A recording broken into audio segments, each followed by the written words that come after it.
चलिए।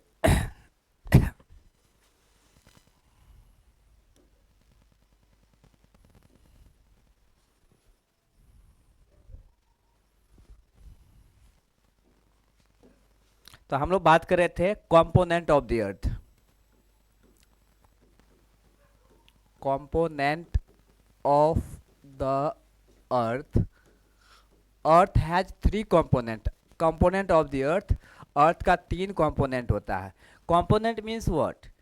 कि जो हमारे अर्थ का इम्पोर्टेंट पार्ट है, जिसके बारे में हम अक्सर पढ़ते हैं, हम बोल सकते हैं इसके थ्री कंपोनेंट है जिसके बारे में हमें स्टडी करना ही चाहिए। So first component that is called the atmosphere. Atmosphere, वायुमंडल, हिंदी में क्या बोलते हैं इसको? वायुमंडल। Second component of the earth that is called hydrosphere. Hindi में जलमंडल, इसे हम जलमंडल बोलते हैं। Third that is called lithosphere. In Hindi it is called स्थल मंडल, इसको हम स्थल मंडल बोलते हैं। अब देखो यहाँ पे ये जो तीन शब्द है, तीन वर्ड्स है, all these three words have been taken from Latin language. Latin language means atmosphere from the word atmos. Atmosphere जो है वो एटमॉस वर्ड से लिया है। एटमॉस का मतलब होता है, इसका मीनिंग है vapour. What? Vapour. Hydrosphere, this word has been taken from the word hydro. Hydro means water. Hydro means what? Water. Okay. Second, third, the word lithosphere is taken from the word litho. Litho means होता है stone और rocks. Okay. Atmosphere, hydrosphere and lithosphere. Earth has three major components. First one, atmosphere, the layer of air around the earth. The layer of air around the earth is atmosphere. Hydrosphere, the layer of water on the earth. Water का जो layer है earth पे, that is hydrosphere. And lithosphere, litho means rocks, the layer of rocks, that is the lithosphere. आई बात समझ में? Okay. तो अगर हम यहाँ पे देखेंगे, या हम यहाँ पे देखेंगे तो actually life is possible at everywhere. देखो, एटमॉस्फेयर में भी लाइफ पॉसिबल है। Normally human being breathe in atmosphere. हम लोग जो ब्रीदिंग कर रहे हैं, हम लोग जो सांस ले रहे हैं, वो एटमॉस्फेयर में ले रहे हैं। तो एटमॉस्फेयर में भी लाइफ पॉसिबल है ना। इवन जो बर्ड्स है, birds fly in the sky, basically atmosphere. तो बर्ड्स है या अदर एनिमल्स है, टेरेस्ट्रियल एनिमल्स है, all those animals breathe in atmosphere. So atmosphere, the layer where life may be possible. Hydrosphere, the layer of water, there is also life possible. अगर हम बात करेंगे under water, there are many aquatic animals, बहुत सारे aquatic animals है, aquatic organisms है, they are living under water. तो of course hydrosphere, that is also the biosphere, because life is possible. And lithosphere, even some microorganisms live into the soil. जो soil है, मिट्टी है, मिट्टी के अंदर भी बहुत सारे ऐसे माइक्रो ऑर्गेनिजम्स है जो रहते हैं। एग्जाम्पल, अर्थवॉर्म, जो केचुआ होता है, earthworm, they live inside the soil. तो ऑफकोर्स तीनों जगह पे लाइफ पॉसिबल है। Okay, life is possible in the three components but at certain limits. अगर हम बात करेंगे तो क्या पूरे एटमॉस्फेयर का जो रेंज है अराउंड 10,000 किलोमीटर, क्या 10,000 किलोमीटर का जो एटमॉस्फेयर है, क्या हर जगह पे लाइफ पॉसिबल है? No, it has some limits. So in atmosphere up to 10 kilometre height, कितने हाइट तक? Up to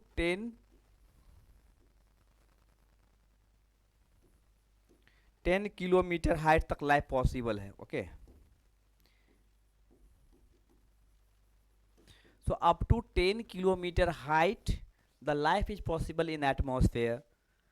In water up to 10.4 kilometre depth. तो अगर हम बात करेंगे 4 10 किलोमीटर डेप्थ तक जो अंडर वाटर है, वो 10.4 किलोमीटर डेप्थ तक लाइफ पॉसिबल है। लाइक ट्रेंच, जो ट्रेंच होता है ओशन में, समंदर हो, समंदर के सबसे जो नीचे की खाई होता है जिसे हम ट्रेंच बोलते हैं, तो इवन ट्रेंच में भी लाइफ पॉसिबल है। There are some thermobacterias, they are living inside the trench. तो वहाँ पे थर्मोबैक्टीरिया जो लिविंग थिंग्स है वो वहाँ पे रहता है। तो हम बोल सकते हैं कि up to the 10.4 kilometre depth in the sea life is possible. अगर हम बात करते हैं लिथोस्फीयर, तो up to 2700 feet the life is possible. The layer where life is possible is called biosphere. तो आप जानते हो जो लेयर है जहाँ पे लाइफ पॉसिबल है उसे हम क्या बोलते हैं? This layer where life is possible is called biosphere. Bio का मतलब क्या होता है? What is mean by the bio? Bio means life. The layer where life is possible is called biosphere. Okay, so life is possible in atmosphere, hydrosphere and lithosphere. ये तीनों जगह पे possible है। सपोज ये डायग्राम ले लो, हम बात करते हैं ये लिथोस्फीयर है, ये हाइड्रोस्फीयर है, और ये आपका है atmosphere. So life is possible at everywhere. ये जो प्लेस आप देख रहे हो, this is the biosphere.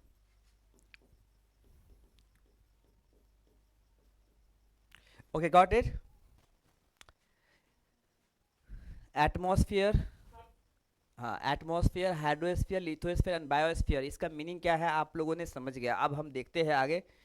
Let's start with atmosphere. हम एटमॉस्फेयर से स्टार्ट करते हैं। Atmosphere means what is mean by the atmosphere? Atmosphere is an envelope which surrounds the अर्थ। हम बोल सकते हैं कि atmosphere is the envelope of air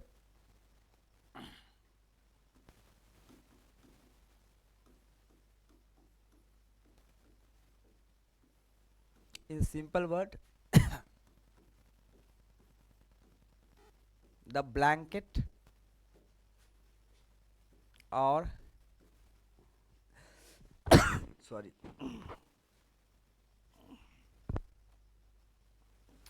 या ब्लैंकेट लिखते, ब्लैंकेट ऑफ एयर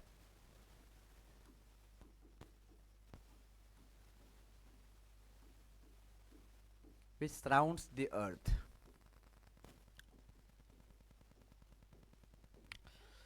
तो here what is mean by air, ठीक है। अगर हम बात करते हैं कि atmosphere that is a kind of envelope, that is a kind of blanket which surrounds the earth, that is the atmosphere. Then what is mean by the air? ये air क्या है? Sorry, air is the mixture of gases. Air is the mixture of gases, dust particles and water vapor।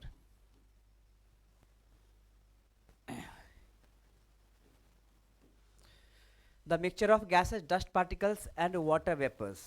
So this mixture is the air, and the air envelope which surrounds the earth, that is the atmosphere। You got it?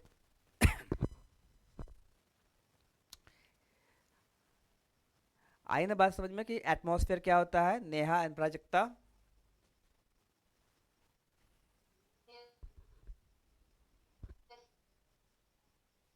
Okay, so now the atmosphere is also divided into 5 layers। This atmosphere is divided into 5 layers।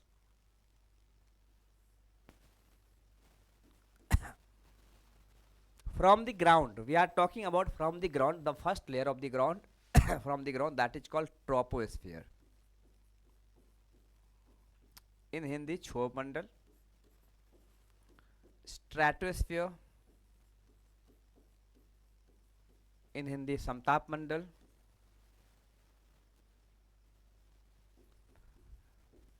Mesosphere, in Hindi मध्य मंडल।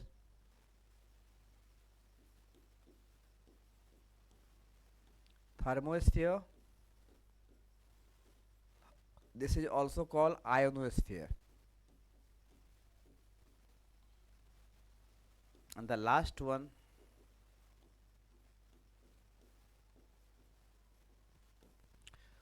so the atmosphere is also divided into 5 layers. Okay,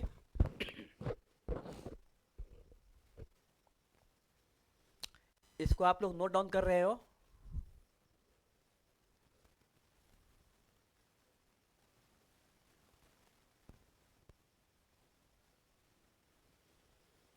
Neha and Prajakta, note down कर रहे हैं आप लोग?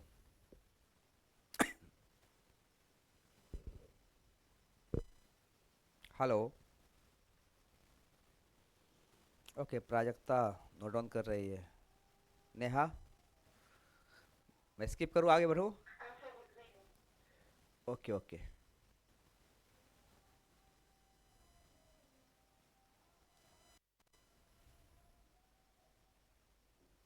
Sorry.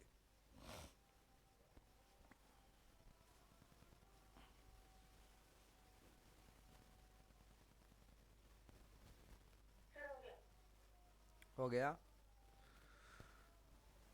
नहीं, अगर आप बोलोगे तो फिर मैं इसको ग्रुप में भी सेंड करते जाऊंगा।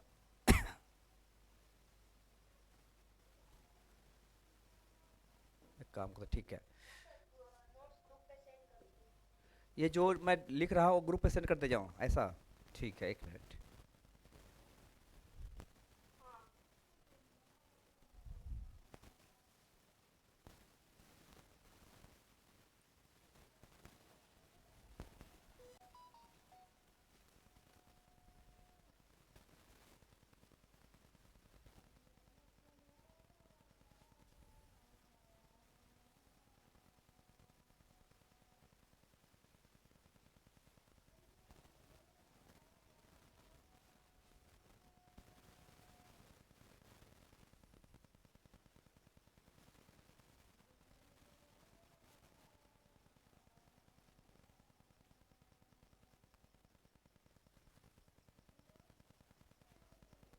It's not working here.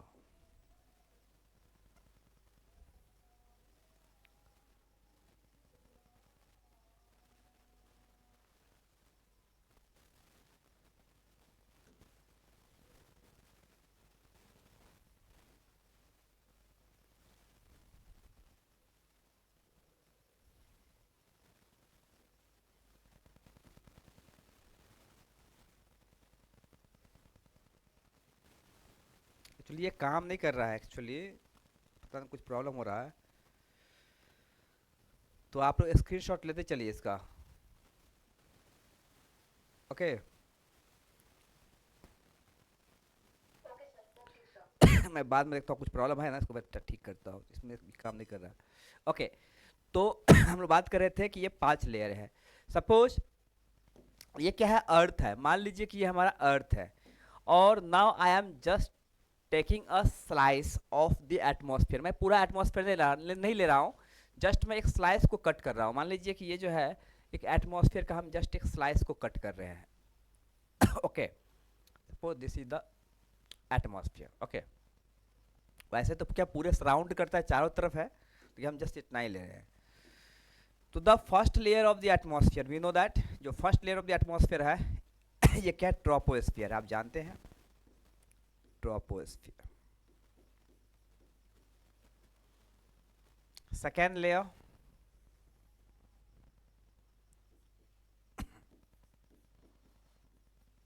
stratosphere. The third layer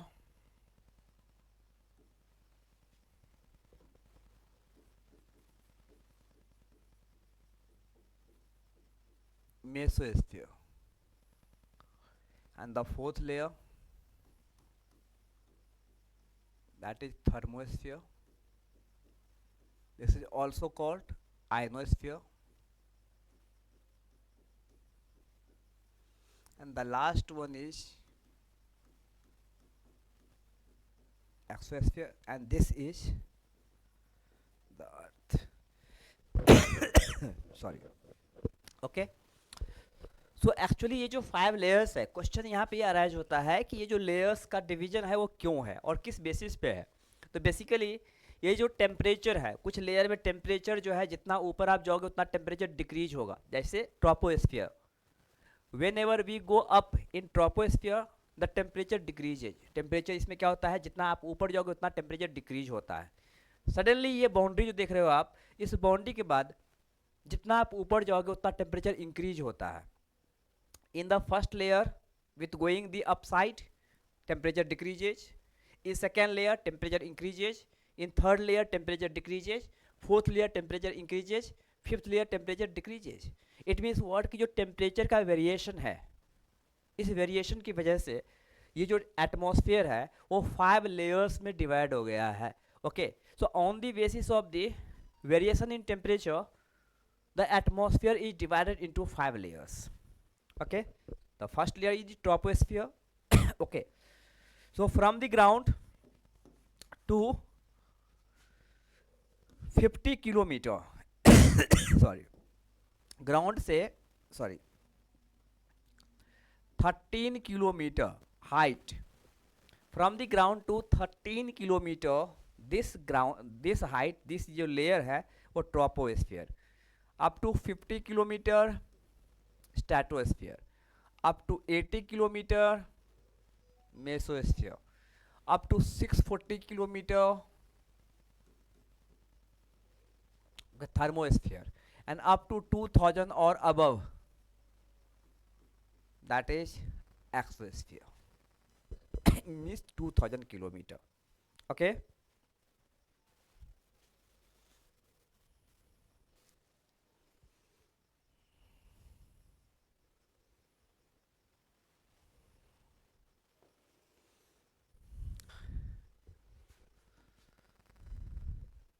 okay, so now the boundary between the the boundary between the two layers, the boundary between the two layers, we know that कि जहाँ भी boundary होगा, suppose कहीं पे river है और river पे क्या है, लास्ट लैंड है, तो between the river and land there is a boundary, that is the what kind of the marshy land, मतलब वहाँ पे क्या है, कीचड़ टाइप का होता है। इस सेम वे कि मान लो कि ये अलग लेयर है, ये अलग लेयर है, तो दोनों के बीच में जो बाउंड्री होगा that is not the sharp boundary. ये शार्प बाउंड्री तो होगा नहीं, कुछ डिस्टेंस तक तो होगा ही। This is not the sharp boundary, but there is the boundary. This is called pause. What? Pause.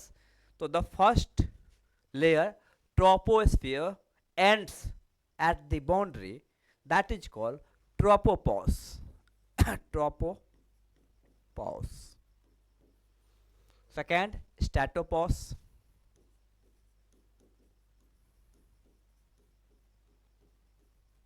Pause आप जानते हो, pause means stoppage, stop. Mesopause,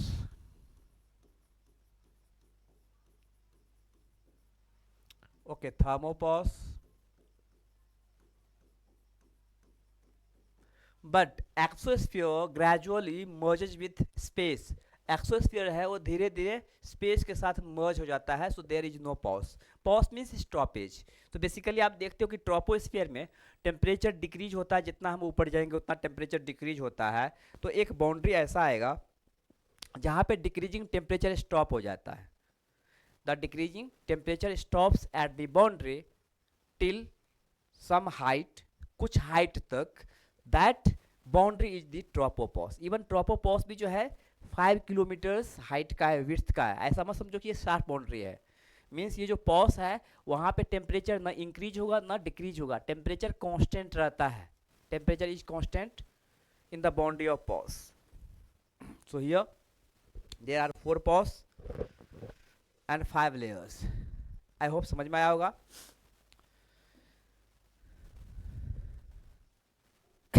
Okay, so in the first layer tropopause, we are talking about the tropopause।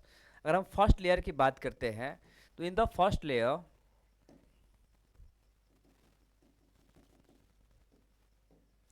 Okay, in the first layer अगर हम बात करेंगे tropopause के बारे में तो मैं यहाँ पे कुछ लिख रहा हूँ डिटेल्स। ये डिटेल्स आपको लिखना है। Temperature decreases with increasing height.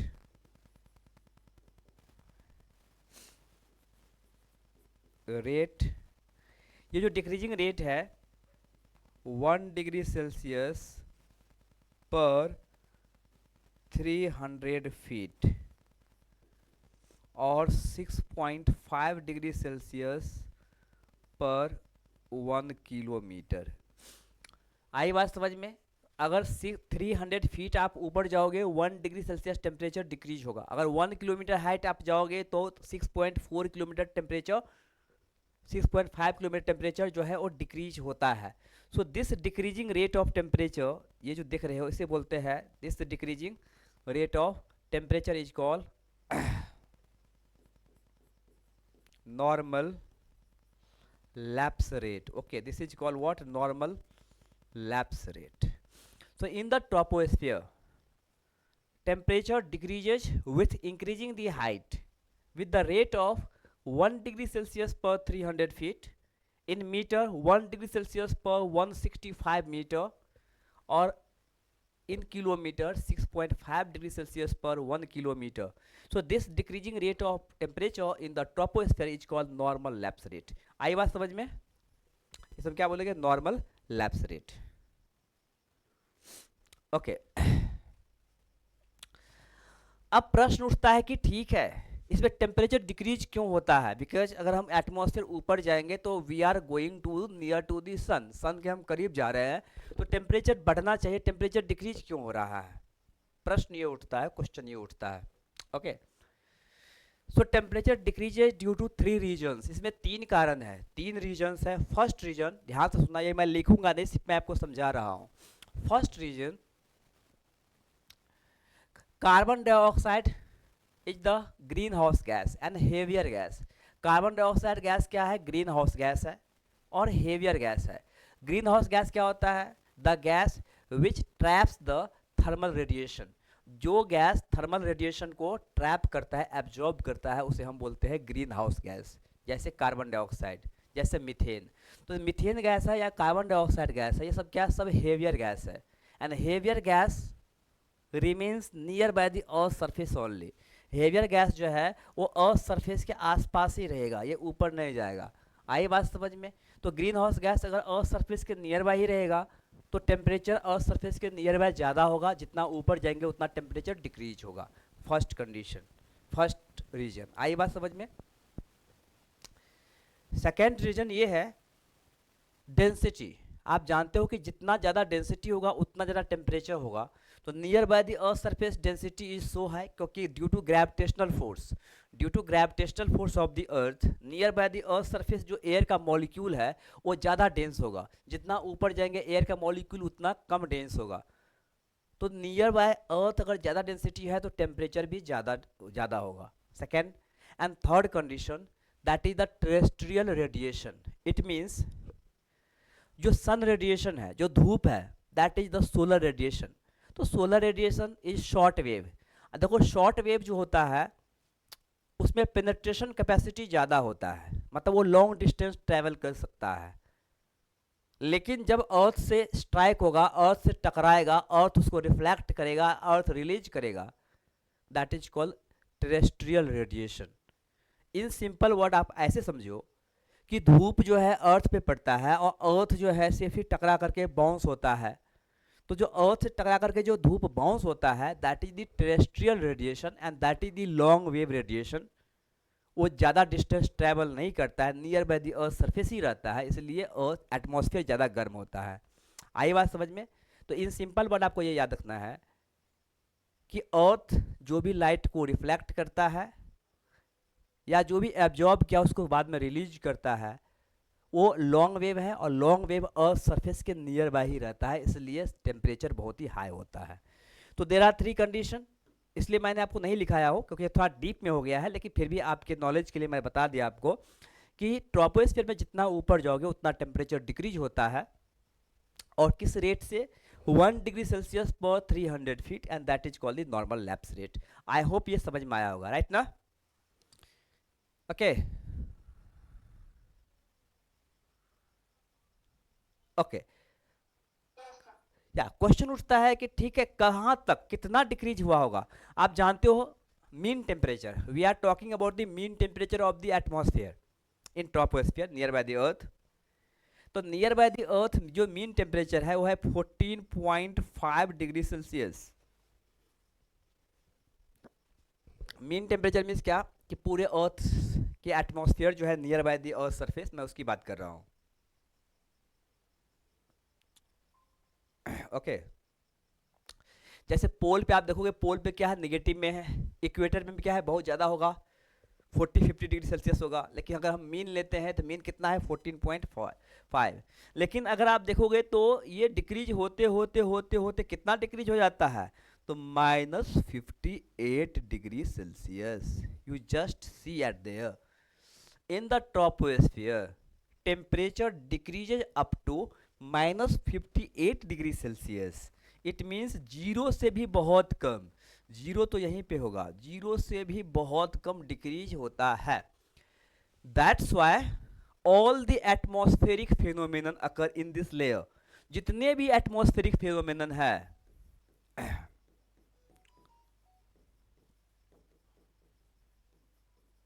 Atmospheric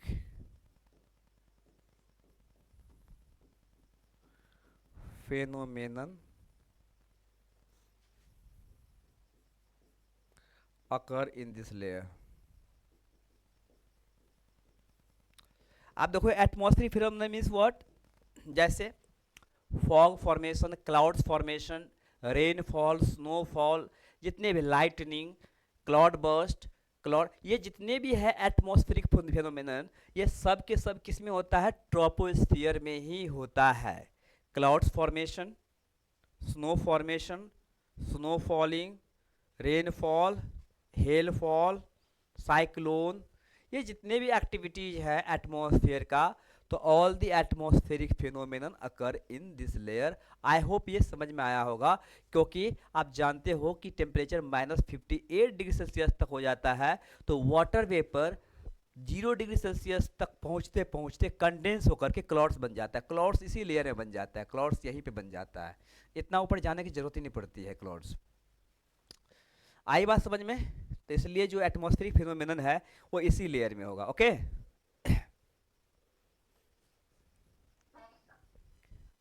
okay now atmospheric ये तो समझ में आया, लेकिन अब क्वेश्चन ये उठता है कि ठीक है अचानक यहाँ पे आते आते टेम्परेचर जो डिक्रीज हो रहा है वो स्टॉप क्यों हो गया? Decreasing temperature stops at that point, why? इसके पीछे की कारण क्या है? तो सडनली जो है देखो अभी यहाँ पे डिक्रीज हो रहा है लेकिन इस लेयर में टेम्परेचर इंक्रीज हो रहा है, तो ऑफ कोर्स कुछ डिस्टेंस तक टेम्परेचर क्या कांस्टेंट होगा, कुछ डिस्टेंस तक टेम्परेचर क्या होगा, कांस्टेंट होगा। ये कोई शार्प बाउंड्री नहीं है, मैंने बोला ना कि ये भी कम से कम 5 किलोमीटर का है, ये शार्प कोई बाउंड्री नहीं है। तो अच्छा एक चीज़ और बता दूँ आपको कि जो ट्रोपोस्फियर है, मैंने बोला यहाँ पे एवरेज 13 किलोमीटर, ये ऐसा हर जगह नहीं है। जैसे मान लो ये अर्थ है, तो जो ट्रोपोस्फियर है वो कुछ ऐसा है, मतलब इस तरह का लेयर है ट्रोपोस्फियर का, मीन्स पोल पे कम है। अगर हम बात करेंगे पोल पे सिर्फ 8 किलोमीटर है, और अगर हम बात करें इक्वेटर पे जो है वो 18 किलोमीटर है। तो 8 + 18 को अगर हम एवरेज निकालते हैं तो कितना होता है 13 किलोमीटर। इसलिए मैंने यहाँ लिखा 13 किलोमीटर, बिकॉज पोल पे सिर्फ 8 किलोमीटर तक हाइट है ट्रोपोस्फियर का, लेकिन इक्वेटर पे जो है वो 18 किलोमीटर तक इसका हाइट है। ओके चलिए अब हम बात करते हैं second layer, stratosphere. Suddenly temperature increases in this layer, temperature increase होता है -58 डिग्री सेल्सियस से इंक्रीज होकर के डायरेक्टली पहुंच जाता है +5 degree Celsius, means 63 degree Celsius increase होता है। देखो ना -58 से शुरू होता है ना, तो -58 से शुरू होगा 0 तक आएगा, मतलब -58 से 0 तक 58 डिग्री सेल्सियस इंक्रीज हुआ, और इसके बाद फिर 5 और इंक्रीज हुआ। It means total 63 degree Celsius increase होता है। वाई? क्वेश्चन उठता है कि इसमें टेम्परेचर क्यों इसमें टेम्परेचर जो है वो क्यों इंक्रीज होता है? तो देखो इसमें टेम्परेचर इंक्रीज इसलिए होता है because it contains ozone gas. This layer contains ozone gas, that's why it is also called ozonosphere. ये जो लेयर है इसको ओजोनोस्फीयर कहते हैं because it contains ozone gas. आप जानते हो ओजोन गैस का जो फॉर्मूला होता है O3 होता है। O3 ऑक्सीजन, 3 ऑक्सीजन मिलके बनता है O3, और ये बहुत एक्टिव होता है। ये जो है उतना एक्टिव नहीं है, ये क्या है थोड़ा पैसिव नेचर का होता है, बट O3 ओजोन जो है वो बहुत ही एक्टिव नेचर का होता है क्योंकि इसका ऑक्टेट पूरा नहीं है, ये किसी से भी रिएक्ट करने के लिए तैयार रहता है।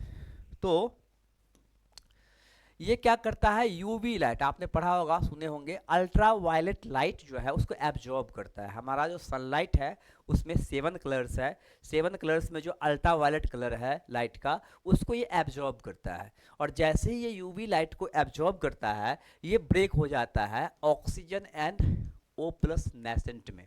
इसको बोलते हैं नेसेंट ऑक्सीजन, इसे बोलते हैं हम नेसेंट ऑक्सीजन। और ये जो है ये है ऑक्सीजन गैस।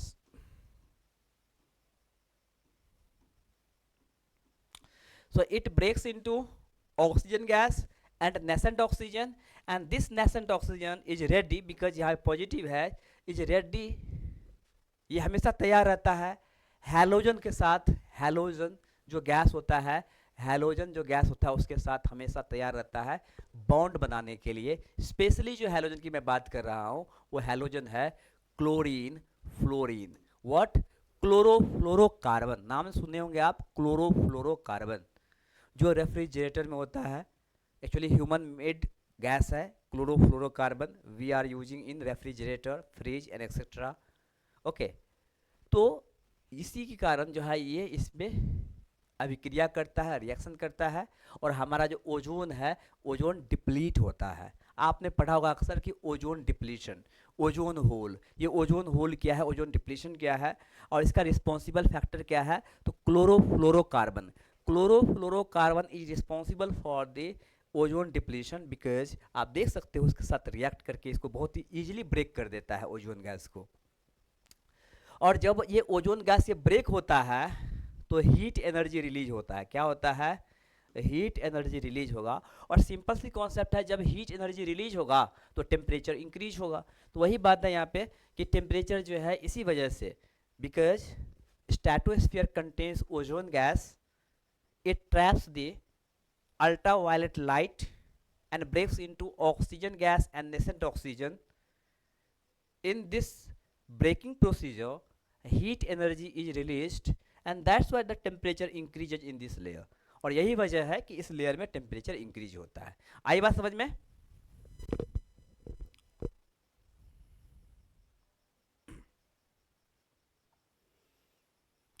तो स्ट्रेटोस्फीयर में क्या है, टेम्परेचर इंक्रीज होता है। Okay, now stratosphere is favorable for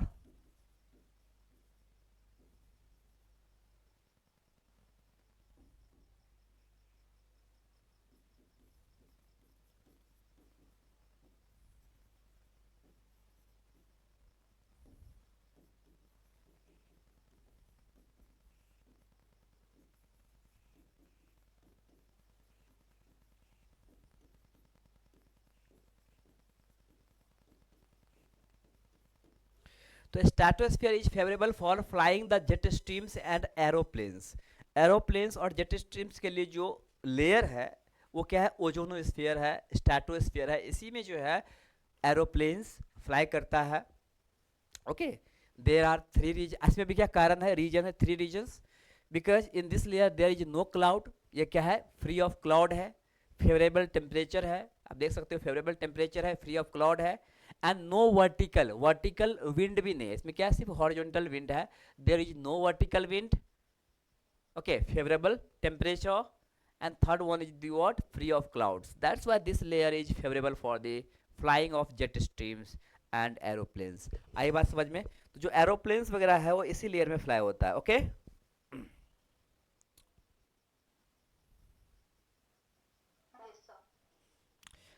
okay, देखो कहाँ तक, अप टू 50 किलोमीटर, मैं ये हाइट लिख दिया हूँ, ये भी आप ध्यान से देखना। अब हम बात करते हैं, ठीक है, सडनली इस बाउंड्री पे इंक्रीजिंग टेम्परेचर स्टॉप हो जाता है, मीन्स स्टैटो पॉज हो जाता है, स्टॉप हो जाता है, और डिक्रीजिंग टेम्परेचर फिर से टेम्परेचर डिक्रीज होता है up to -180 degree Celsius. Temperature बहुत ही कम हो जाता है। Why in this layer temperature decrease rapidly, बहुत ही कम हो जाता है। आप देख सकते हो -180 degree Celsius. Okay, so actually in this layer there is no warm gas. इस लेयर में हॉट गैस भी नहीं है। There is no hot gas, absence of hot gas and absence of ozone gas. इस लेयर में ना hot gas है ना ओजोन गैस है। ध्यान से सुनना, mesosphere has no ozone gas, no hot gases, that's why this layer temperature decreases rapidly. Temperature बहुत ही फास्ट डिक्रीज होता है up to -180 degree Celsius. Okay, देखो this layer is responsible for burning the meteor. जो meteor होता है वो इसी में बर्न होता है। This layer is responsible for burning the meteor.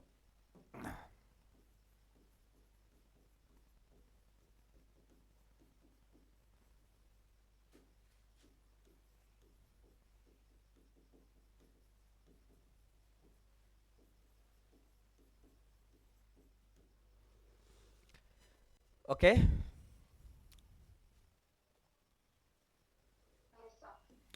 Okay, now from ये जो 3 लेयर है, यहाँ से लेकर के यहाँ तक का जो ये लेयर है, दी 3 लेयर्स इज कॉल्ड होमोस्फीयर। इसे हम क्या बोलते हैं? होमोस्फीयर।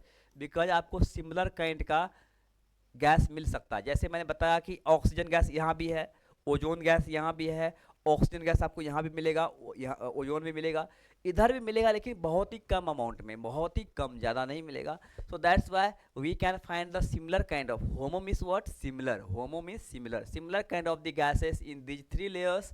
दैट्स वाई ये जो 3 लेयर है उसे हम बोलते हैं होमोस्फीयर। अब ऊपर के जो 2 लेयर्स आप देखते हो यहाँ से यहाँ तक, उसमें डिफरेंट काइंड के गैस मिलेगा। स्पेशली जो गैस होता है वो आयन फॉर्म में होता है। क्या होता है? आयन के फॉर्म में। आई बात पॉजिटिव आयन, निगेटिव आयन। इसलिए ये जो लेयर है इसे हम बोलते हैं हेट्रोस्फीयर। क्या बोलते हैं? हेट्रोस्फीयर। ओके, अब देखो हेट्रोस्फीयर में 2 लेयर्स आप देख ही रहे हो। पहला है कि थर्मोस्फीयर, और इसको बोलते हैं आयनोस्फीयर। क्यों? अब देखो दिस इज टेम्परेचर बहुत इंक्रीज होता है। Temperature increases up to 1480 degree Celsius. आप देख सकते हो कि टेम्परेचर इसमें बहुत इंक्रीज होता है। 1480 डिग्री सेल्सियस मीन्स व्हाट? कि 1500 डिग्री सेल्सियस टेम्परेचर इंक्रीज हो जाता है, मीन्स बहुत ज़्यादा है। क्वेश्चन यहाँ पर राइज होता है कि why temperature increases in this layer. इसमें टेम्परेचर क्यों इंक्रीज होता है? तो इसका मेन जो रीजन है एक्चुअली क्या है कि दिस लेयर, ये जो लेयर है, this layer contains the ions या आयोनाइज्ड गैस। जो आयोनाइज्ड गैस है, हीलियम आयन, हाइड्रोजन आयन, या जो आयोनाइज्ड गैस है वो होता है बेसिकली जो सनलाइट है, सनलाइट को ये एब्जॉर्ब करता है, और सनलाइट में जो है वो आयन में ब्रेक हो जाता है। किसमें? पॉजिटिव आयन और निगेटिव आयन में ब्रेक हो जाता है।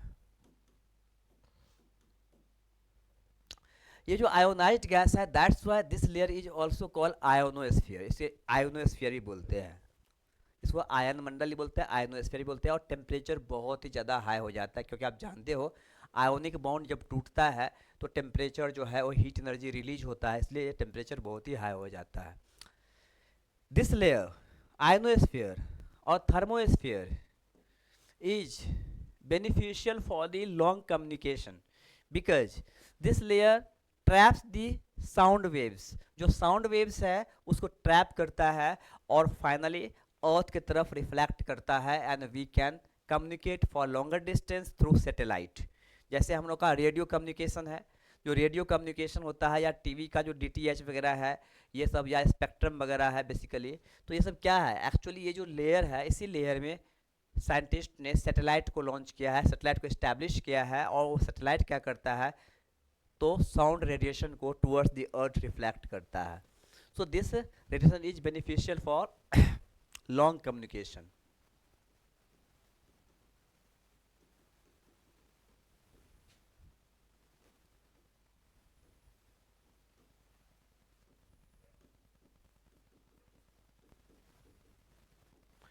because communicative satellites are established in this layer, and this layer traps these sound waves and reflects towards the earth. आई बात समझ में?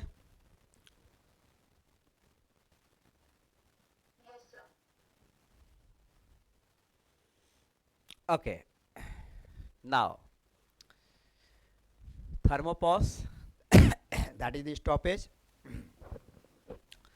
अगेन फिर क्या है इसमें फर्स्ट में कि टेम्परेचर पहले डिक्रीज होता है up to 550 degree Celsius temperature decrease होता है, फिर सडनली इंक्रीज होता है अप टू 1800 डिग्री सेल्सियस।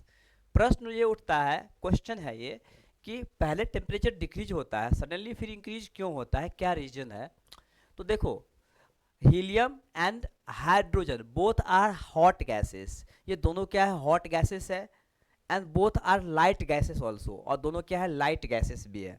तो जितना लाइट होगा उतना ऊपर होगा, सिंपल सी कॉन्सेप्ट है, लाइट होगा मीन्स डेंसिटी कम होगा, डेंसिटी कम होगा तो सबसे ऊपर ही रहेगा।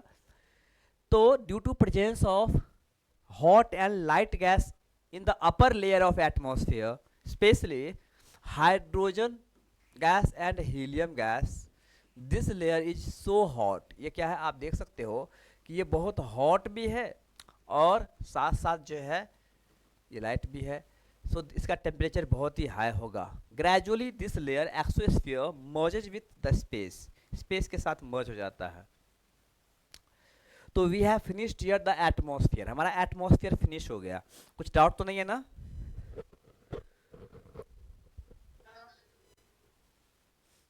ओके, इसका स्क्रीनशॉट ले लीजिए।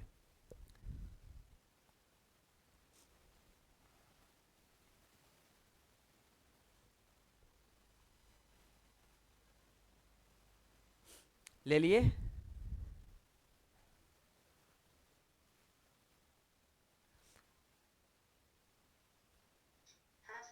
Okay good. Prajakta?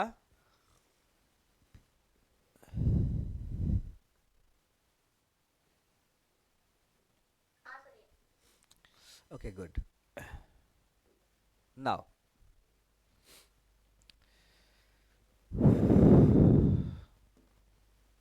So there are many atmospheric phenomenon, जैसा मैंने बताया आपको एटमॉस्फेयर में, तो वो एटमॉस्फेयर का लेयर हम लोगों ने फ्रीज किया है कि एटमॉस्फेयर बहुत सारी चीज़ें होती है जो मैं अभी आपको बताने वाला हूँ। तो first we should know about the atmospheric temperature and pressure. तो we are talking about the atmospheric pressure.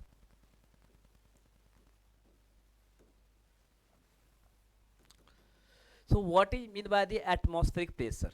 We know that atmosphere is the envelope of the air.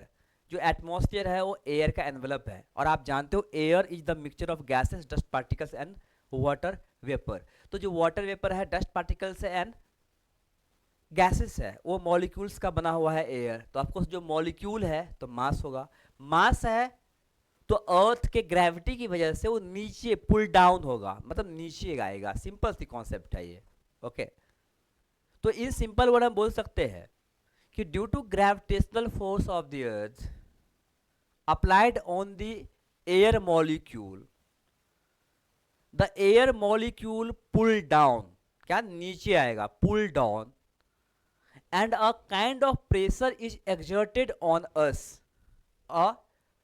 एक तरफ का मतलब a kind of pressure is exerted on us, that is called the atmospheric pressure. आई बात समझ में?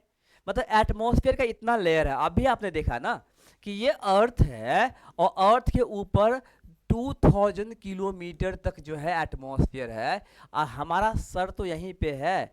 तो इतना लंबा, इतना जो विड्थ चौड़ा जो है लेयर हमारे सर के ऊपर है। जरा सोचो, इस सर के ऊपर इतना मोटा बड़ा लंबा क्या है, एटमॉस्फेयर का लेयर है, उसमें मॉलिक्यूल है, ग्रेविटी की वजह से नीचे ऑफकोर्स पुल डाउन होगा, उससे हमारे सर पे क्या होगा, एक तरह का प्रेशर जनरेट होगा, एक तरह का प्रेशर एक्सर्ट होगा। So that is called the atmospheric pressure. आई बात समझ में? the pressure is generated, the pressure is generated due to the pull down of the atmospheric molecule। तो एटमॉस्फेरिक मॉलिक्यूल, एटमॉस्फेयर का जो मॉलिक्यूल है उसके पुल डाउन से उसके पुल डाउन से जो एक प्रेशर हमारे ऊपर जनरेट होता है, that is called atmospheric pressure. अब प्रश्न होता है ठीक है एटमॉस्फेरिक प्रेशर है, एटमॉस्फेरिक प्रेशर इज मेजर्ड, इसको मेजर करते हैं बैरोमीटर से। What? So barometer is the measurement to measure the atmospheric pressure. ये एग्जाम में क्वेश्चन पूछता है, बहुत बार पूछा है, याद रखना, इसको भूलना मत। सो बैरोमीटर इज द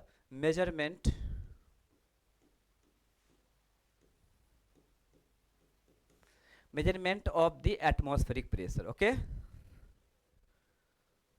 ठीक है।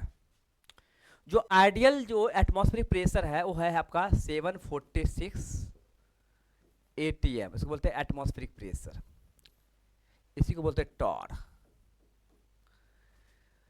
आई बात समझ में? तो एटमॉस्फेरिक प्रेशर जो है,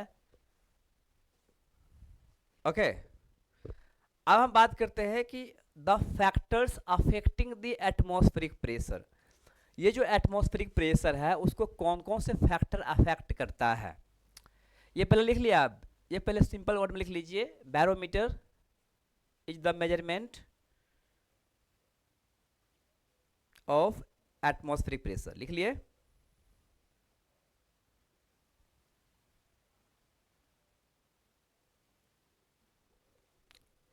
okay,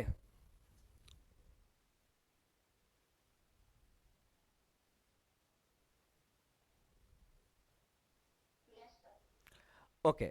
now factors affecting the atmospheric pressure, कौन कौन से फैक्टर्स है जो एटमॉस्फेरिक प्रेशर को अफेक्ट करता है?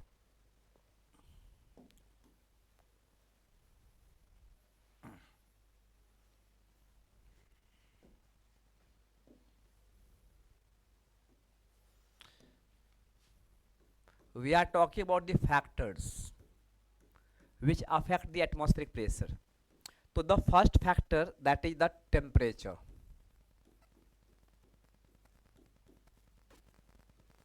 Second factor, that is the density of the air. Third factor, that is altitude, means height.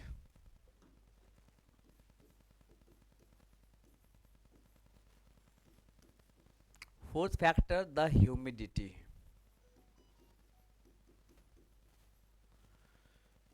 Fifth factor, that is distance from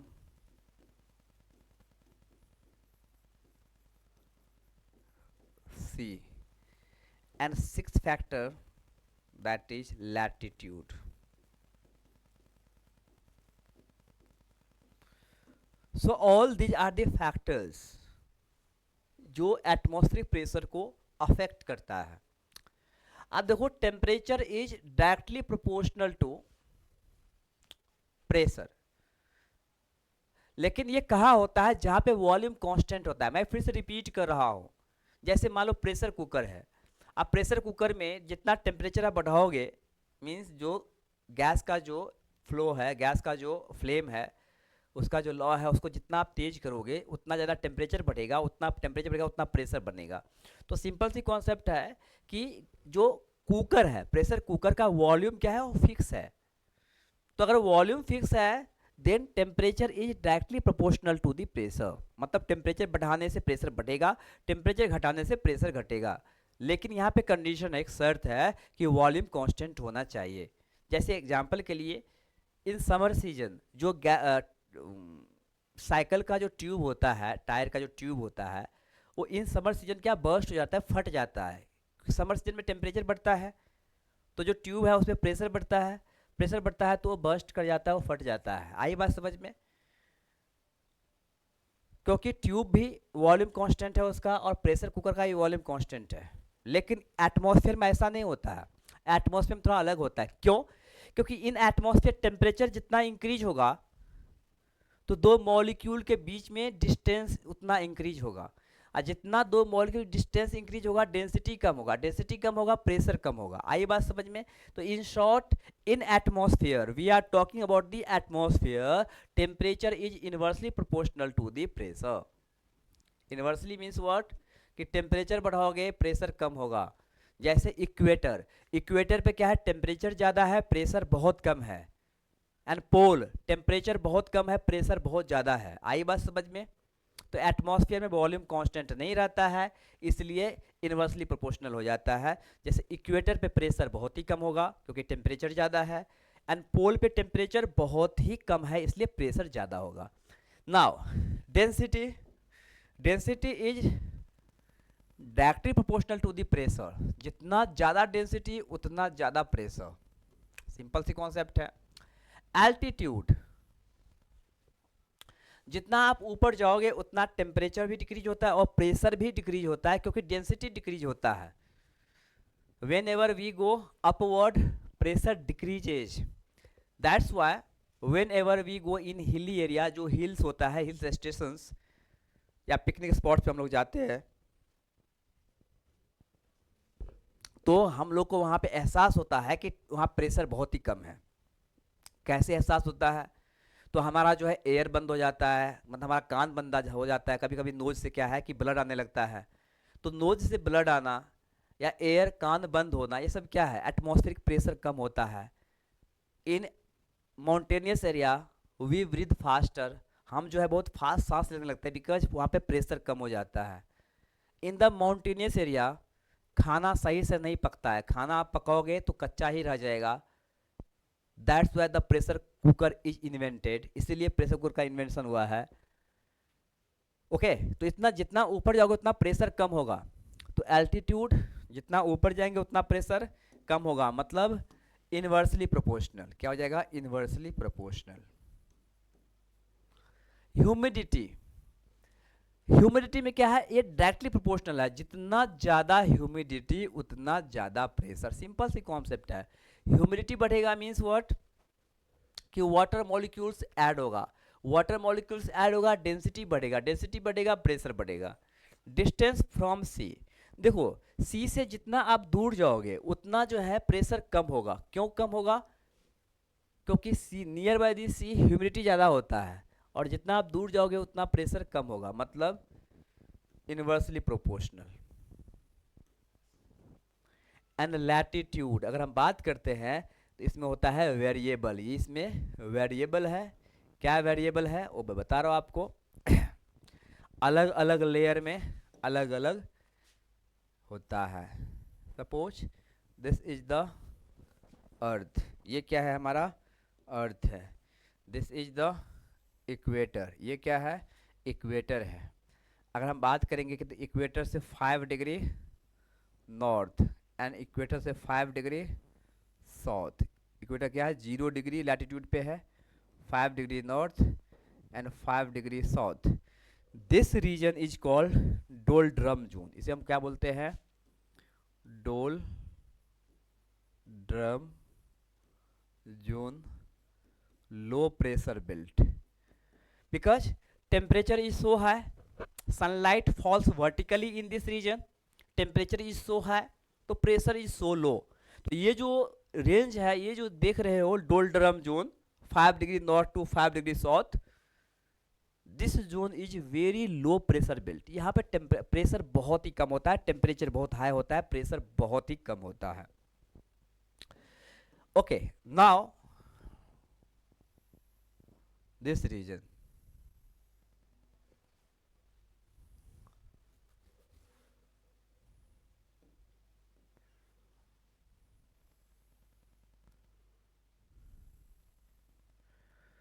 thirty degree north to 35 degree north,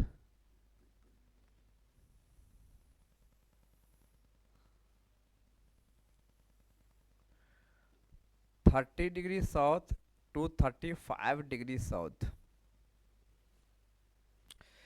this region is called horse latitude. ये जो reason आप देख रहे हो इसे बोलते हैं horse latitude.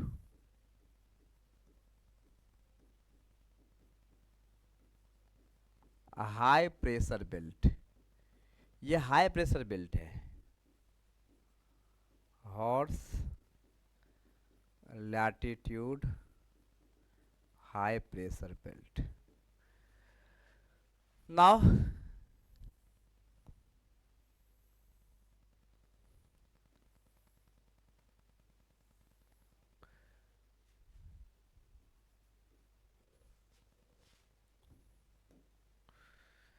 60 degree north to 65 degree north and 60 degree south to 65 degree south.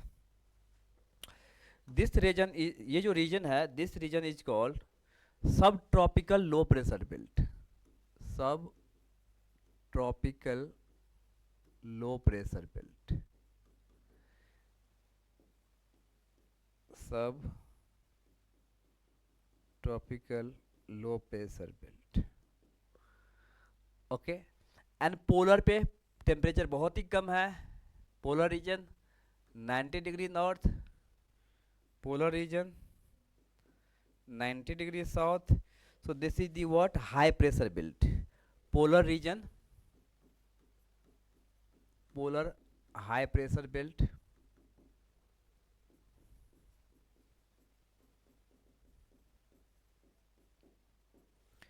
Okay.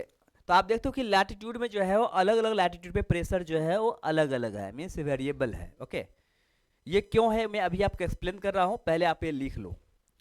First you write down, then मैं एक्सप्लेन कर रहा हूँ कि वाई ये वेरिएबिलिटी है. वेरिएबिलिटी क्यों है वो मैं आपको अभी एक्सप्लेन कर रहा हूँ. ठीक है.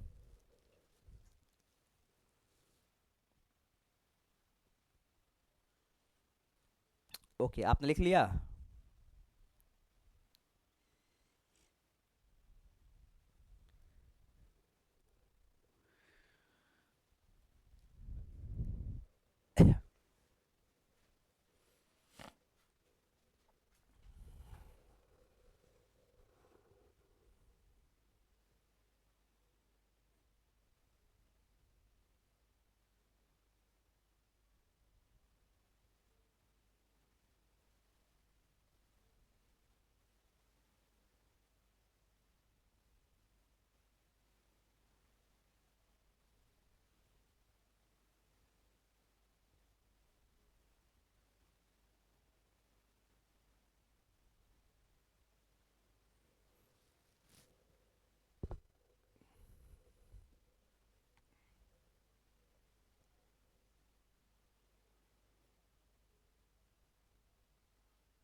हो जाएगा तो बता देना आप लोग.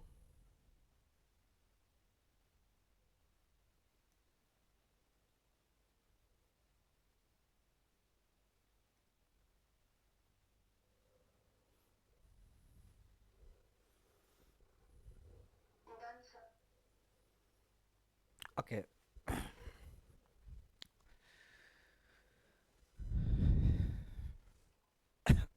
चलिए, तो एक काम करते हैं, मैं इसको इरेज कर रहा हूँ. ये तो आपका हो गया.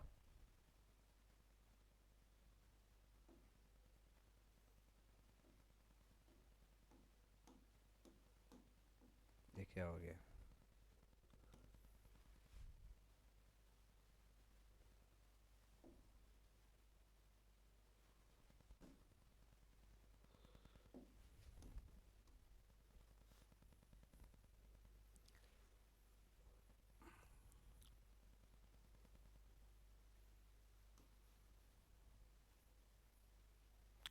देखो नॉर्मली क्या होता है कि आप जानते हो कि जो सनलाइट है वो और सरफेस पे आएगा. सिंपल सन है, सनलाइट जो है वो और सरफेस पे आएगा. मैं इसको ले रहा हूँ टॉप व्यू. मान लीजिए कि ये जो है मैं फ्रंट ले रहा हूँ. मान लीजिए कि ये जो है इक्वेटर का डोलड्रम जोन है. ये क्या है? इक्वेटर का डोलड्रम जोन है. और यहाँ पे मैं टॉप व्यू ले रहा हूँ. Top means what? कि यहाँ पे मैं बात कर रहा हूँ, मान लीजिए ये रीजन, ये जो रीजन है वो डोलड्रम जोन है. डोलड्रम जोन है. ठीक है. या ऐसा ले रहा हूँ मैं, सॉरी. आप समझेंगे, ऐसा ले रहा हूँ, ये क्या है, डोल्ड्रम जोन है। देखो होता क्या है कि सनलाइट जब इस पे पड़ता है, सनलाइट जैसे ही इस पे फॉल होगा, सनलाइट इस पे गिरता है, सिंपल सी कॉन्सेप्ट है, तो टेम्परेचर बहुत ही ज़्यादा होगा, और टेम्परेचर बहुत ही ज़्यादा होता है तो प्रेशर बहुत ही कम हो जाता है, क्योंकि मैंने बताया कि यहाँ पे वॉल्यूम कांस्टेंट नहीं है, और वॉल्यूम कांस्टेंट नहीं होगा तो जो एयर मॉलिक्यूल है उसके बीच में डिस्टेंस बढ़ेगा, डिस्टेंस बढ़ेगा तो डेंसिटी कम होगी, और डेंसिटी कम होगी तो ऑफकोर्स प्रेशर कम हो जाएगी। तो यहाँ पे इस जोन में क्या, प्रेशर कम है। लेकिन ये जोन में जो है, क्योंकि टेम्परेचर बहुत ज़्यादा है, बहुत सारा वाटर बॉडीज है, ओशन है, सी है, लेक है, तो ये जो वाटर बॉडीज है उसमें बहुत ही फास्ट वाटर इवेपोरेशन होगा। वाटर इवेपोरेशन जो है, वाटर बहुत ही फास्ट यहाँ पे वेपराइज होगा, वेपर में कन्वर्ट होगा। तो वाटर जितना फास्ट वेपर में कन्वर्ट होगा, क्योंकि हाई टेम्परेचर है, तो वाटर राइज होगा। राइज मीन्स क्या, ऊपर उठेगा। वाटर जो है वेपर में कन्वर्ट होगा, ऊपर उठेगा, टेम्परेचर और हाई होगा, और ड्राई होगा, एयर ड्राई होगा, तो वाटर मॉलिक्यूल्स और ऊपर उठेगा, ऊपर उठेगा। इन शॉर्ट आप ये समझ सकते हो कि ये डोल्ड्रम जो जोन है, वो डोल्ड्रम जोन में जो है एयर मॉलिक्यूल बहुत ही ऊपर अपराइज होता है, एयर मॉलिक्यूल बहुत ही ऊपर ऊपर की तरफ अपराइज होगा, नीचे आएगा ही नहीं, ऊपर जाएगा। आइए बताया क्यों ऊपर जाएगा, वाटर इवेपोरेट्स होगा कंटिन्यूअसली, जितना वाटर मॉलिक्यूल ऊपर आएगा ड्राई अप होगा, जितना ड्राई होगा और ज़्यादा लाइट होगा, हल्का होगा, और जितना हल्का होगा वो उतना ऊपर उठेगा। आई बात समझ में। तो ये ऊपर इतना उठता है। अभी मैंने बताया आपको कुछ देर पहले, in troposphere temperature decreases with increasing the height. अब देखो वाटर मॉलिक्यूल या एयर मॉलिक्यूल ऊपर उठ रहा है इस जोन में, इस जोन में ऊपर उठ रहा है, तो इसका कोई देखो ना, ये ऊपर सीधा भी जा सकता है और ये इस तरफ भी जा सकता है, ये कैसे भी जा सकता है, क्योंकि कोई बाउंडेशन तो है नहीं। ओके, बट टेम्परेचर डिक्रीजेज, जैसे ही टेम्परेचर डिक्रीज होगा तो कॉन्ट्रैक्शन होगा, स्पेस जो ज़्यादा था वो कम होने लगेगा। जैसे ही कॉन्ट्रैक्शन होगा तो जो एयर मॉलिक्यूल है वो गीला हो जाएगा, मीन्स भीग जाएगा, गीला हो जाएगा, हेवियर होगा। जैसे ही हेवियर होगा तो ये इधर तो नहीं गिरेगा, क्योंकि यहाँ पे कंटिन्यूसली एयर मॉलिक्यूल ऊपर उठ रहा है, तो इसके साइड के एरिया में एयर मॉलिक्यूल जो है वो नीचे की तरफ गिरना स्टार्ट होगा। आप देख सकते हो क्यों, क्योंकि ऊपर उठेगा, कॉन्ट्रैक्शन होगा। कॉन्ट्रैक्शन मीन्स व्हाट, कि जो एयर मॉलिक्यूल है उसकी डेंसिटी बढ़ेगी, हेवियर होगी, और हेवियर होगी तो वो नीचे फॉल डाउन होगा। आप देख सकते हो इस तरह से फॉल डाउन होगा। इट मीन्स व्हाट, कि एयर मॉलिक्यूल ऐसे करके ऐसे गिरेगा, ऐसे करके ऐसे गिरेगा। मतलब ये अगर डोल्ड्रम जोन है तो इधर गिरेगा, इधर की तरफ गिरेगा, और इधर की तरफ गिरेगा। सिंपल सी बात है। अगर एयर मॉलिक्यूल इस रीजन में ऐड होता है, पहले तो एयर मॉलिक्यूल ऑलरेडी वहाँ पे है ही, ऊपर से यहाँ से जो एयर मॉलिक्यूल नीचे गिरा है ये एक्स्ट्रा मॉलिक्यूल ऐड हो गया है, डेंसिटी बढ़ गया है, डेंसिटी बढ़ जाएगा, प्रेशर बढ़ जाएगा। तो ये जो हॉर्स लैटिट्यूड आप देख रहे हो, क्योंकि डोल्ड्रम रेंज से जो एयर मॉलिक्यूल ऊपर उठा फिर नीचे गिरा, और इस रेंज में एयर मॉलिक्यूल ज़्यादा डेंस हो गया है, इसलिए प्रेशर बेल्ट हाई हो गया, हाई प्रेशर बेल्ट। आपके मन में क्वेश्चन होगा कि ठीक है सर, ये समझ में आया कि ये हाई प्रेशर बेल्ट तो हो गया, ये तो हम समझ गए, आप समझ गए, लेकिन इसको हॉर्स लैटिट्यूड क्यों बोलते हैं? व्हाई डू वी से हॉर्स लैटिट्यूड? तो हॉर्स लैटिट्यूड इसलिए बोलते हैं, इन मेडिवल टाइम, मेडिवल टाइम में जो यूरोपियन ट्रेडर्स थे, जो यूरोप के ट्रेडर्स थे, जब अमेरिका का खोज हुआ था, और अमेरिका के खोज के बाद जो है अफ्रीका से बहुत सारे स्लेब्स को खरीद के, और अमेरिका का जो साउथ अमेरिका, नॉर्थ अमेरिका, वहाँ पे स्लेब को डिपोर्ट किया। इसके बाद सेंट्रल एशिया से हॉर्स को खरीद करके अमेरिका जब ले जाते थे, because they were not aware of the high pressure belt. उस टाइम में जो है इतना टेक्नोलॉजी नहीं था, उन लोगों को नहीं पता था कि एटमॉस्फेयर में भी कहीं पे प्रेशर बेल्ट कम है, ज़्यादा है, उतना नहीं था, दे वर नॉट अवेयर। तो जब कभी भी वो बोट या शिप जिसमें वो हॉर्स लेकर जाता था अमेरिका, और उसको नहीं पता था, जैसे ही इस रेंज में वो जाता था, मतलब मान लो कि यूरोप यहाँ है, यूरोप यहाँ है, और यहाँ से वो अमेरिका की तरफ या साउथ अमेरिका की तरफ जाता था, तो इसको क्रॉस करना होता था ये रेंज। जैसे ही ये रेंज में वो जाता था, due to high pressure, the laden boat of horses started to sink. वो डूबने लगता था, वो बोट जो है वो डूबने लगता था, क्योंकि हाई प्रेशर बढ़ गया। एक तो घोड़े से लदा हुआ है, हॉर्स से लदा हुआ है, ऊपर से प्रेशर बेल्ट ज़्यादा है, तो नाव डूबने लगता था। ट्रेडर्स अपने आप को बचाने के लिए उस हॉर्स को पानी में फेंक देता था, ताकि वो अपने आप को बचा पाए। तो for escaping themselves they threw the horses into the water in the region, that region is called, that belt is called horse latitude. I hope समझ में आ गया होगा आपको। तो हॉर्स लैटिट्यूड इसलिए बोला गया बिकॉज वहां पे the latitude where horses were thrown up for escaping themselves, that region is called horse latitude, because वहां पे हाई प्रेशर बेल्ट है। आई बात समझ में? तो हाँ, इधर हाई प्रेशर बेल्ट कैसे हुआ? हाई प्रेशर बेल्ट, यहाँ पे लो प्रेशर बेल्ट। देख रहे हो, ये जो आप एयर देख रहे हो ना, ये होता है vertical movement of air. Air ऐसे भी घूमता है, एयर ऐसे भी घूमता है। ये मूवमेंट आप देख रहे हो, ऐसे भी एयर घूमता है, ऐसे घूम रहा है, ऐसे घूम रहा है। ये वर्टिकल मूवमेंट ऑफ एयर, इसे बोलते हैं एयर सेल या विंड सेल इसे विंड सेल भी बोलते हैं। एनीवे, अब देखो पोलर रीजन में तो वैसे भी टेम्परेचर बहुत ही कम है। In polar region there is so less temperature, तो बहुत ही कम टेम्परेचर है, तो आपको प्रेशर बहुत ज़्यादा होगा। तो comparatively, compare to the polar region high pressure belt and horse latitude high pressure belt, the sub polar region has low pressure, that's वो यहाँ पे देखते हो लो प्रेशर बेल्ट है। इधर भी क्या है? लो प्रेशर बेल्ट है। तो आई होप ये समझ में आया होगा कि अलग अलग लैटिट्यूड पे अलग अलग प्रेशर बेल्ट है। क्लियर? आई बात समझ में? Okay good. नाउ ये तो प्रेशर आपने समझा। अब हम बात करते हैं विंड की। Wind okay, so we are talking about the wind. Wind and air में डिफरेंस क्या है? What is mean by wind? तो हम सिंपल वर्ड बोलेंगे, the flowing of air from high pressure belt to low pressure belt. High pressure belt से low pressure belt की तरफ जो एयर फ्लो हो रहा है, तो द फ्लोइंग एयर या ब्लोइंग एयर या moving air, the moving air from high pressure belt to low pressure belt is called the wind. Wind क्या होता है? मूविंग एयर है, हाई प्रेशर बेल्ट से लो प्रेशर बेल्ट की तरफ move करता है, उसे हम क्या बोलेंगे? विंड है। फिर एयर बता दिया हूँ आपको, एयर क्या है? एयर स्टिल होता है, जैसे टायर के ट्यूब में आप एयर डालते हैं, वहाँ पर हम विंड नहीं डालते। आई बात समझ में? जो बलून होता है उसमें हम एयर पुट करते हैं, उसमें हम लोग क्योंकि वहाँ पे एयर जो है वो स्टिल है, वो शांत है। तो हम बोल सकते हैं air is the mixture of gases, dust particles and water vapour. Wind is the moving air from high pressure to low pressure. बस इतना ही करना है आपको। तो ये जो विंड है, तो विंड के स्पीड को किससे मापते हैं? The speed of the wind is measured through, याद रखिए, anemometer.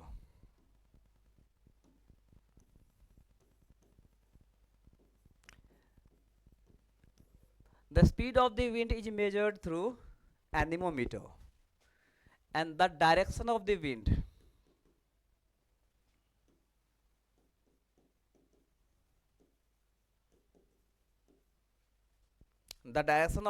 is measured through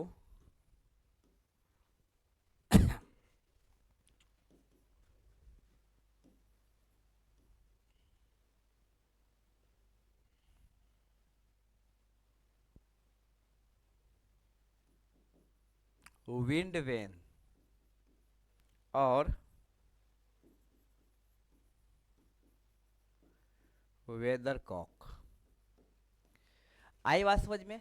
wind के डायरेक्शन को मेजर करने के लिए विंड वेन या वेदर कॉक यूज करते हैं, और विंड के स्पीड को मेजर करने के लिए anemometer. Okay,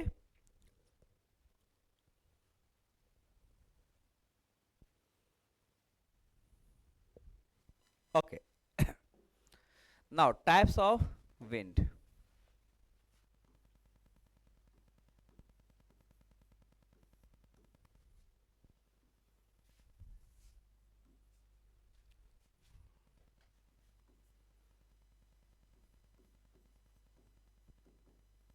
horizontal wind,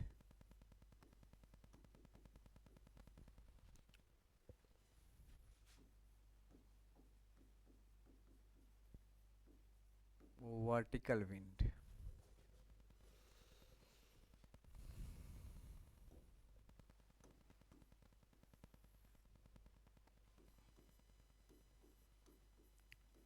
planetary wind,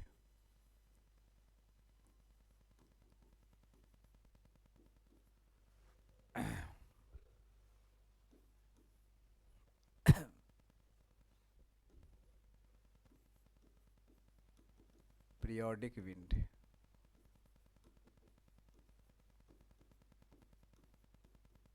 local wind,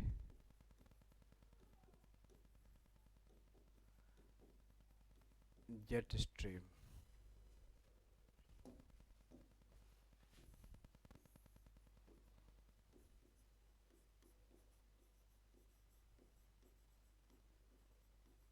trade wind,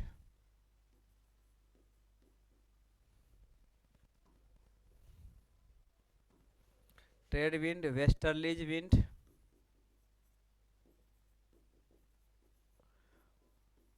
polar cold wind,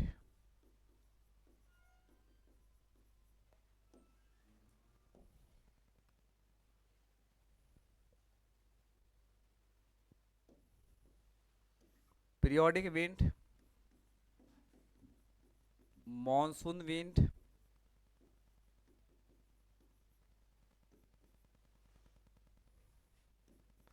breeze, monsoon wind with two type, onset monsoon wind,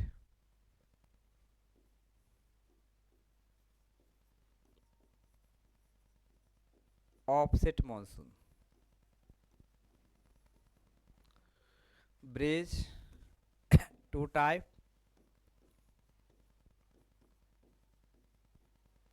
sea breeze, land breeze,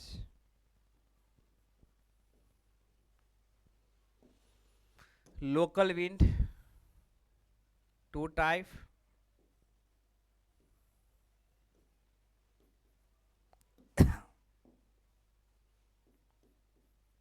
hot local wind,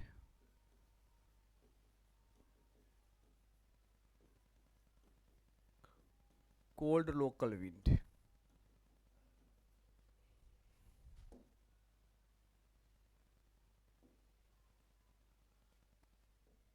hot local wind,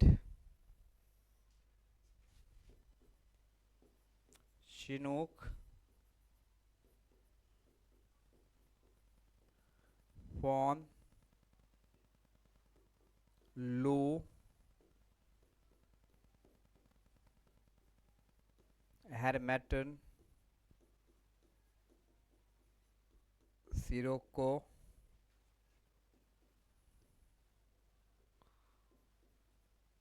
हबीब, हमूम, khamsin, chili, ghibli. देखो तो ये बहुत सा क्या है, सब hot local wind है। Cold local wind,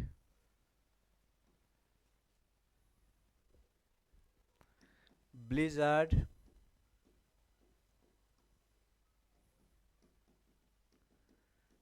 mistral, yoma, brick fielder,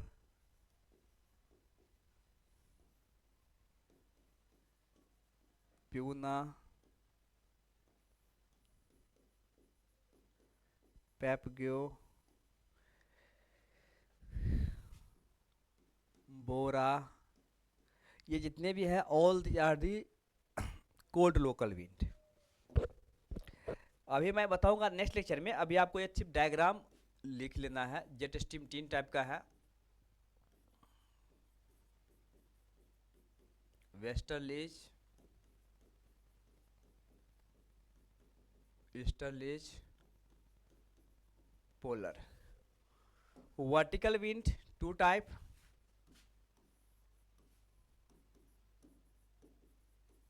एनाबैटिक,